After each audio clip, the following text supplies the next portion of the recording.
They lived for pleasure.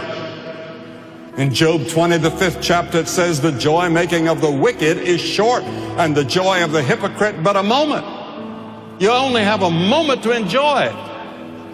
Then you have eternity to regret it. The scripture says there are pleasures in sin for a moment. Then it's all over. And then there's nothing but the remorse and the guilt. John Eastwood wrote some time ago, people do not decide to be drunkards or drug addicts or prostitutes or murderers or thieves, but they pitch their tent towards Sodom and the powers of evil overcome them. And how many of us are like that? We pitch our tent towards Sodom. We sort of live half in Sodom and half with Abraham. We sort of enjoy Sodom. We long for the things that Sodom has.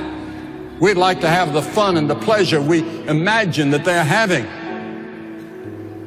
We'd like to have all that money. In Jude, the 12th verse, it says, there are spots in your feasts of charity when they feast with you, feeding themselves without fear. How many times we see charitable events and we thank God for those that are sincerely interested, but they go to have a big time and to be seen. And there's a spot in their charity. And that's the spot. And then the people of Sodom and Gomorrah had some new strange gods. Whenever a man seeks or honors or exalts anything more than God, that's idolatry. And there are many of us that are guilty of idolatry, but we don't realize it. In Psalm 44, it says, if we've forgotten the name of our God or stretched out our hand to a strange God, shall not God search this out? Romans 1, it says, we've changed the truth of God into a lie and worshiped and served the creature more than the Creator. We worship our bodies and we worship our good times and we spend more on our cosmetics than we do worshiping God and Christ. That's modern humanism. And then they were also guilty of greed. Greed was a plague on the lives of the people of Sodom and Gomorrah. And one of the addictions that today has thousands of Americans in its vice is gambling. And part of the gambling motivation is greed. Workers throughout the industrialized world are becoming increasingly traumatized by overwork in their effort to earn more than their needs require. So we neglect our families to get more money so that we can, and we don't really need it.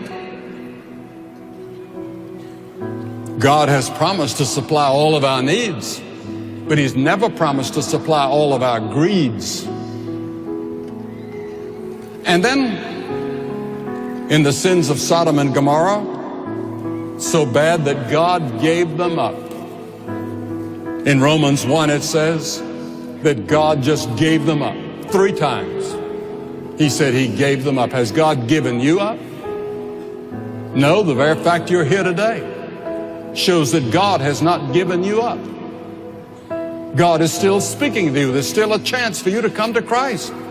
There's still an opportunity to receive the love of God and the gift of God in Christ. In 2 Timothy 3, it says, men shall be lovers of their own selves, covetous, boasters, proud, blasphemers, disobedient, unthankful, unholy. And anyone who believes in high morality today is laughed at. Jeremiah said that they had forgotten how to blush. And there's a lot of truth in that. I was telling about a granddaughter of mine that graduated from high school yesterday. My wife was there. And she's had a rough time in high school because she's tried her best to live for the Lord. And she soon found that she was almost alone. And she was hurt by it. As a teenager, she suffered. But then toward the end of school, different ones began to come to her in her class and say, you know,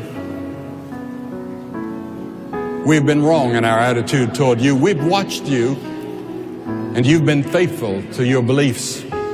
We'd like to believe something like that, so they've organized a Bible class and a Bible club to come out of that little group of people that watched her and have become her friends now because she never gave in. She totally yielded to Christ, and I'm thankful for her.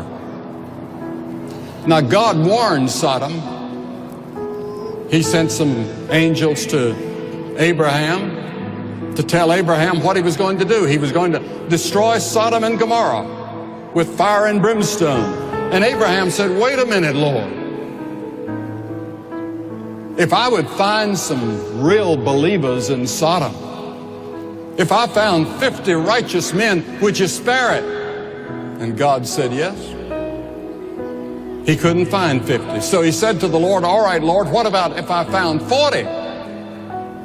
Then after a while he said 30, then 20. Finally he said, if I find 10, Lord, would you spare them? And God said, yes, if you find 10 righteous people in Sodom, I'll spare Sodom. But he couldn't find them. And that is a lesson to us, the importance of a dedicated minority. A minority of people who believe and who live it. Except the Lord of hosts had left unto us a small remnant, we should have been as Sodom, and we should have been like unto Gomorrah, says Isaiah 1:9. To you Christians, Jesus gave a warning.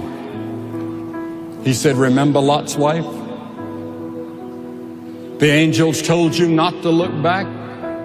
If you did look back, you'd be turned to a pillar of salt. Well, she did look back. And she was turned to a pillar of salt. And Jesus said, remember Lot's wife. That's an example for us today. Remember Lot's wife, one of the shortest verses in all the Bible. Don't look back. Many of us look longingly at the world, and many are like Demas, having forsaken Christ because of the love of this present world. Now, the climax of history is going to be judgment. The Bible warns that the world is in for a gigantic judgment. The only bright spot is the promised return of Jesus Christ, because the Scripture teaches from one end to the other that Christ is going to come back someday. He's going to set up His kingdom, and evil and the devil are going to be eliminated, and this is going to be heaven on earth when Jesus comes back.